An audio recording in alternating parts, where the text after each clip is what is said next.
Que alegria grande poder estar aqui para mais um encontro com a palavra. Esse programa é parte de um curso introdutório da Bíblia. O assunto de hoje é o maior profeta e o homem mais importante já nascido de mulher. Ouça como o Novo Testamento apresenta esse homem. Naqueles dias surgiu João Batista pregando no deserto da Judéia. Ele dizia: arrependam-se, pois o reino dos céus está próximo. Esse é aquele que foi anunciado pelo profeta Isaías. Voz do que clama no deserto. Preparem o caminho para o Senhor. Façam veredas retas para ele. As roupas de João eram feitas de pelos de camelo e ele usava um cinto de couro na cintura. O seu alimento era gafanhotos e mel silvestre. A ele vinham pessoas de Jerusalém, de toda a Judéia e de toda a região ao redor do Jordão. Essas pessoas confessavam seus pecados, eram batizadas por ele no rio Jordão. Quando viu que muitos fariseus e saduceus vinham para onde ele estava batizando, disse-lhes: raça de víboras, quem lhes deu a ideia de fugir da ira que se aproxima?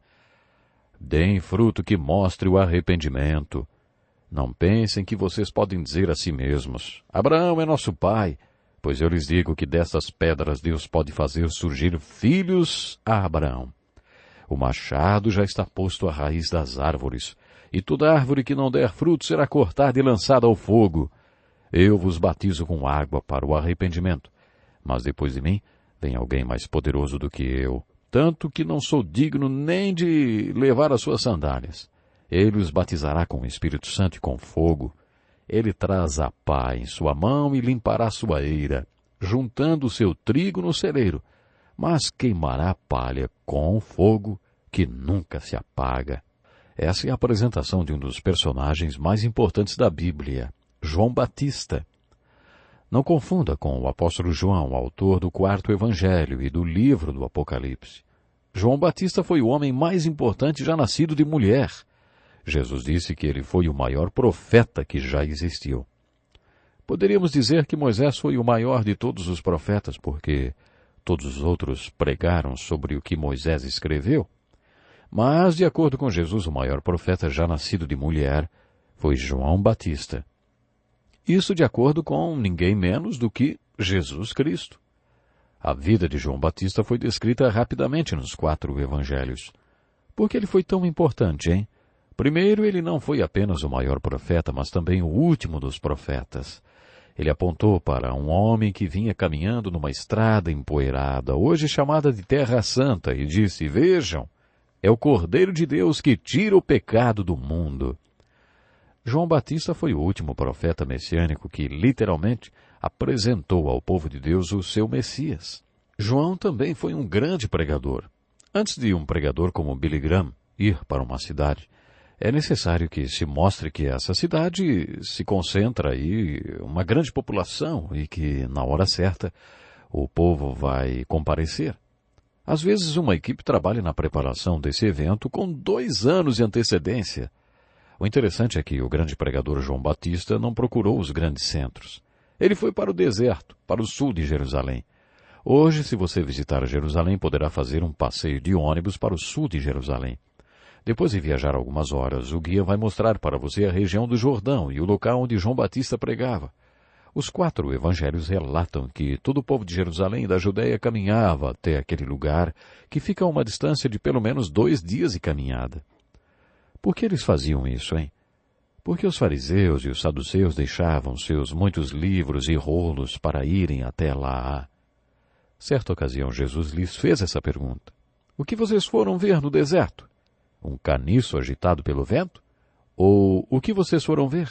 Um homem vestido de roupas finas? Ora, os que usam roupas finas estão nos palácios dos reis. Afinal, o que vocês foram ver, hein? Um profeta? Este é aquele a respeito de quem está escrito: ele prepara o teu caminho diante de ti. Dá para imaginar um pregador que pregasse tão bem que toda a população da cidade grande saísse para o interior só para ouvi-lo? Imagine, o pregador ficava lá no deserto e toda a população saía da cidade e ia para o interior para ouvi-lo. Ele deveria ser um pregador e tanto, hein? Pois João Batista era assim. João Batista era forte e musculoso e só tinha 31 anos quando terminou sua obra. Ele tinha um peito peludo e usava roupas de pele de animais. Talvez o comentário de uma pessoa que o ouvia seria assim: já faz 1 ano que ouço sua pregação, estou muito impressionado. Gostaria de ser batizado e de me tornar membro da igreja dele. Sabe como João Batista responderia a isso? Raça de víboras, quem lhes deu a ideia de fugir da ira que se aproxima? João Batista era esse tipo de pregador. Deus tinha dado a João Batista uma missão. Ele deveria apresentar o Messias. Sua tarefa não era simplesmente apontar para Jesus e dizer: vejam, é o Cordeiro de Deus que tira o pecado do mundo. Ele tinha que preparar o caminho para o Messias. Ele foi como uma estrada pela qual o Messias viajaria. Essa foi a função de João. Essa foi sua missão. E foi exatamente o que João Batista fez. João disse que um dos sinais de sua grandeza era que ele terminaria o seu trabalho onde Jesus começaria o dele quando viesse. João Batista batizou o povo com o chamado batismo do arrependimento, o qual, veremos no final do Evangelho de Mateus, não era exatamente como os batismos de hoje. Quando Jesus fez o grande comissionamento no final do Evangelho de Mateus, ele chamou seus discípulos para que batizassem. Aquele batismo não era o mesmo que o batismo de João. João pregava: arrependam-se, pois o reino dos céus está próximo. Quando as pessoas se arrependiam, João as batizava. João Batista foi um homem que cumpria um papel cumprido quando Jesus Cristo veio.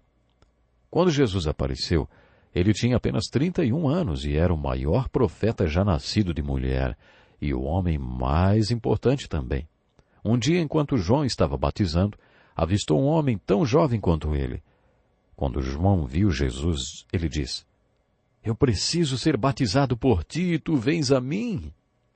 Mas o outro jovem responde: deixe assim por enquanto. Convém que assim façamos para cumprir toda a justiça. João, então, batizou esse homem jovem, e quando fez isso, o Espírito veio sobre esse homem jovem em forma de uma pomba. João deu o seguinte testemunho: eu vi o Espírito descer dos céus como pomba e permanecer sobre ele. Eu não o teria reconhecido se aquele que me enviou para batizar com água não me tivesse dito: aquele sobre quem você vira o Espírito descer e permanecer, esse é o que batiza com o Espírito Santo. Eu vi e testifico que este é o Filho de Deus. Quando o Espírito Santo veio sobre Jesus como uma pomba, Deus o Pai falou dos céus: este é o meu Filho amado, em quem me agrado. Qual o significado do batismo de Jesus? O seu batismo é uma das crises de Cristo. O batismo de Jesus não foi como o meu, nem foi como o seu batismo. O batismo de Jesus foi o início do seu ministério público. Quando alguém é eleito presidente da República, ocorre uma cerimônia de posse. Nessa cerimônia de posse, o novo presidente faz um discurso. Jesus começou seu ministério com uma cerimônia de posse. Entretanto, o locutor do discurso foi o Deus Todo-Poderoso. E esse discurso de posse foi muito curto. Deus simplesmente disse: este é o meu Filho amado, em quem me agrado. O seu batismo foi a cerimônia de posse do seu ministério de 3 anos, que começava naquele momento. E nisso é que nós estamos interessados. No seu ministério, muito explorado nos 4 evangelhos. Esses 3 anos de ministério de Jesus começaram com o seu batismo. O batismo de Jesus é seguido por outra crise de Cristo. Jesus vai para o deserto e é tentado pelo diabo.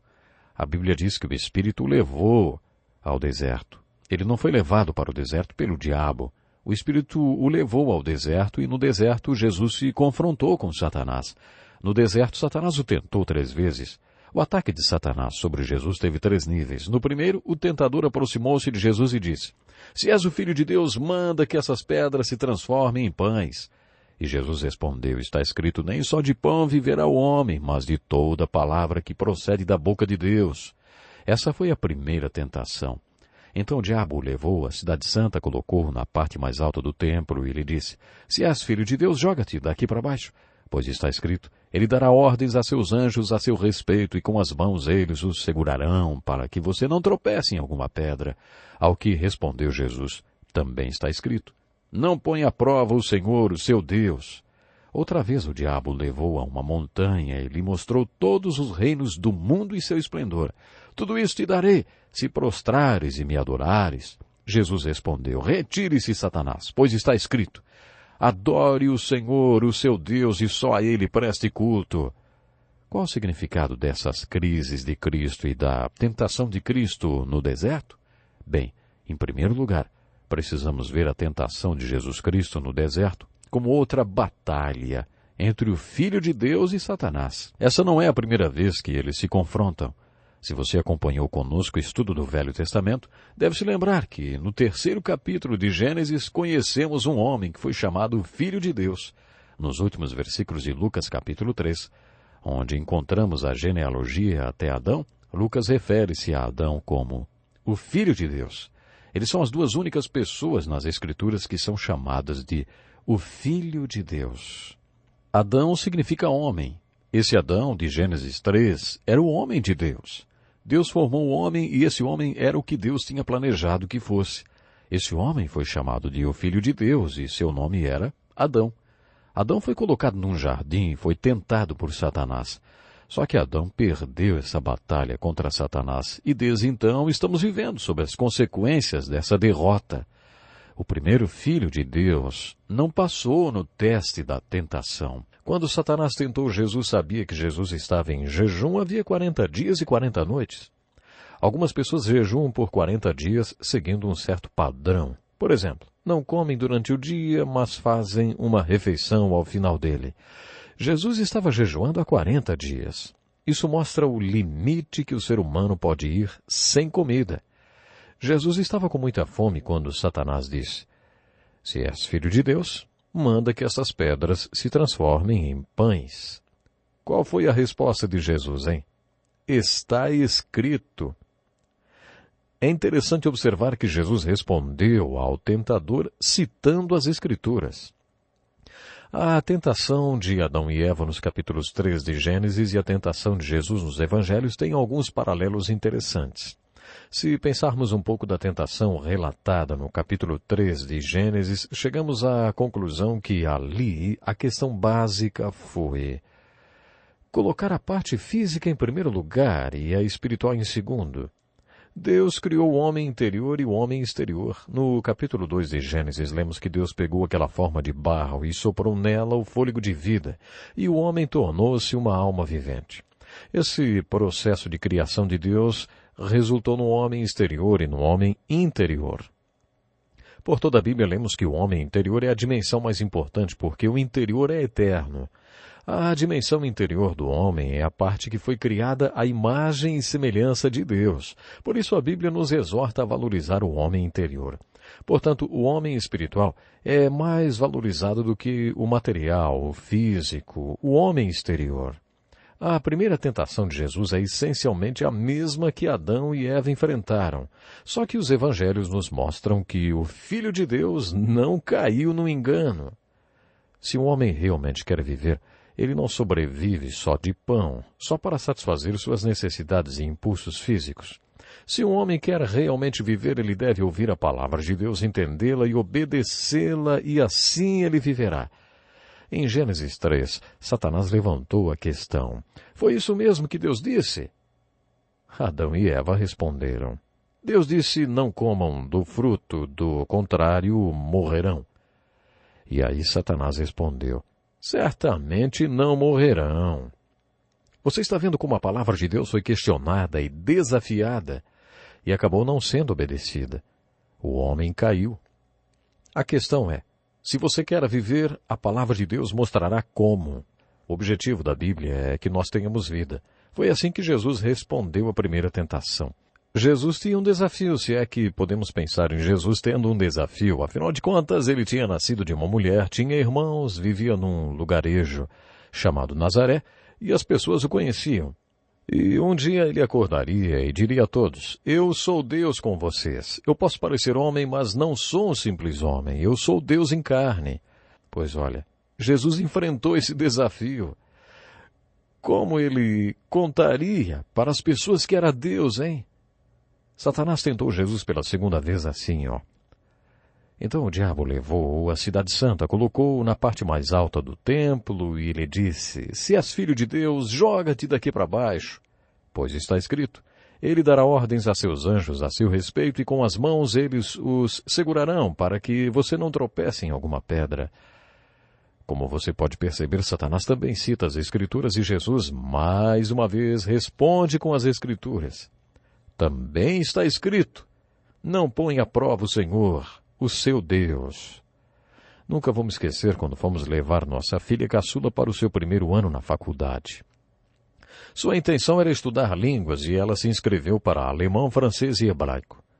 Enquanto fazíamos sua matrícula, eu pensava, até que não seria má ideia chamar o chefe do departamento de línguas e dizer para ele: Essa é a nossa filhinha caçula e gostaríamos de ter uma palavrinha com o senhor sobre ela. Ela não gosta de prova, fica muito nervosa e por isso gostaríamos de pedir que o senhor não aplicasse nenhuma prova nela enquanto estiver estudando por aqui. Vocês acham que ela seria aceita na escola? Agora imagine então se nós disséssemos para ele: Olha, nossa filha tem uma facilidade muito grande para línguas. Na verdade, ela já estudou 5 anos alemão e fala muito bem. Inclusive, gostaríamos de aplicar um teste no chefe do departamento de línguas para verificar se ele é bom o suficiente para ser professor dela nesse curso. E agora, hein? Será que ela seria aceita? Jesus estava dizendo para Satanás: quando um homem se matricula na faculdade da fé, não é ele que tem que testar a Deus. Não, ele não tem que testar a Deus. É Deus que vai testá-lo, quando e como quiser, porque é assim que funciona o jogo da fé. De onde tiramos a ideia que podemos testar Deus? Ou que Deus tem que nos provar alguma coisa? Essa foi a essência da segunda tentação de Satanás. Para entendermos como Satanás tentou Jesus pela terceira vez, devemos compreender a mensagem presente em toda a Bíblia. Muitas e muitas vezes essa mensagem pode ser sintetizada em uma frase: Deus em primeiro lugar. Colocar Deus em primeiro lugar não é fácil, mas também não é complicado. Se Deus estiver em primeiro lugar, ninguém mais fica em primeiro. Pronto, simples.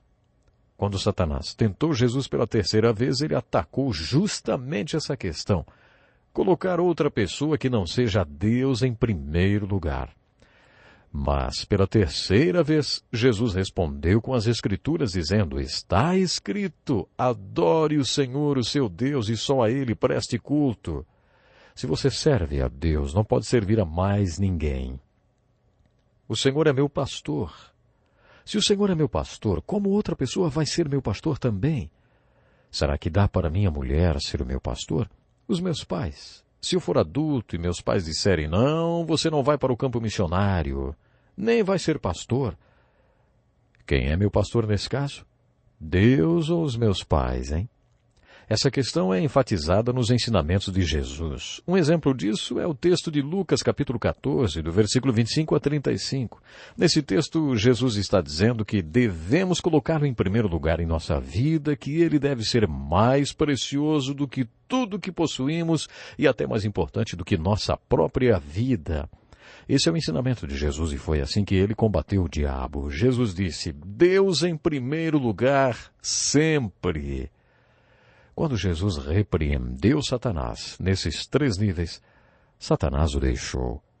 Mas creio que Satanás tentou Jesus nesses 3 níveis durante todo o tempo em que Jesus viveu na terra. Creio que Jesus sofreu esse ataque constante e incansável de Satanás. Qual é o significado dessas crises de Cristo? Os teólogos questionam. Ele poderia ter caído em tentação? Será que enquanto Jesus estava sendo tentado no deserto, Deus estava lá na janela do céu assistindo a tudo e pensando: o primeiro Adão não conseguiu. Será que esse consegue? Você acha que era assim? Não. De acordo com os teólogos, Jesus jamais teria caído. A pergunta seguinte é: então por que ele foi tentado, hein? Existia uma história de uma ponte ferroviária que tinha acabado de ser construída e seria testada. Os ferroviários colocaram 2 trens nos 2 sentidos da ponte e puseram força total nas locomotivas que passaram sobre a ponte, fazendo tudo tremer. Enquanto os engenheiros e as autoridades assistiam ao teste, um menino puxou a camisa de um dos engenheiros e perguntou: Ei, você acha que ela não cai? O engenheiro deu uma batidinha no seu charuto e trovejou para o menino. Claro que não. Então o menino perguntou outra vez. Então por que vocês estão testando, hein? O engenheiro rugiu. Para mostrar que não vai cair. Foi muito importante Deus demonstrar, logo no início do ministério de Jesus, que ele não cairia. Graças àquele que é poderoso para impedi-los de cair. Jesus Cristo está vivo no planeta Terra. Mas onde ele está, hein? Os magos perguntaram, onde ele está? Onde ele está? Se você é seguidor de Jesus Cristo, ele está dentro de você. Você não sabe que seu corpo é templo de Cristo? É o nosso corpo que ele vive. E essa é a sua única esperança de glorificar a Deus. Aquele Cristo que foi tentado, mas não caiu. Será que ele pode me impedir de cair? Claro que sim. Se eu confio nele e estou andando com ele, ele pode me impedir de cair. Ele pode me mostrar como reagir às tentações de Satanás. Satanás está sempre nos tentando nesses 3 níveis, porque ele está sempre tentando nos fazer colocar o físico antes do espiritual. Ele está sempre soprando para nós. Não espere que Deus teste você. É você quem tem que testá-lo. Essa é a estratégia de Satanás. Ele diz isso. Não espere que Deus teste você. É você quem tem que testá-lo. A terceira tentação nos coloca de cara com o inimigo das nossas almas e do nosso relacionamento com Deus. Deus em primeiro lugar. Não é sua mãe em primeiro lugar, nem sua esposa, ninguém. Também não é a segurança financeira, mas Deus. É nisso que Satanás está sempre nos testando. É assim que Satanás rouba de nós o melhor de Deus. O pior inimigo do melhor é o bom. Se Deus quer que você seja um médico missionário, Satanás não vai tentar você a roubar um banco, não. Ele vai tentar impedir que você vá ao campo missionário, colocando à sua frente uma situação boa. Ele pode soprar pensamentos do tipo, nós também precisamos de um médico muito bom por aqui mesmo. Para que ir ao campo missionário? Fique aqui. Eu tenho que finalizar o programa de hoje, mas deixo com você a seguinte pergunta. Você já colocou Jesus em primeiro lugar na sua vida? Ele quer ser o primeiro lugar da sua vida. No próximo programa continuaremos nosso estudo sobre o Evangelho de Mateus. Até lá.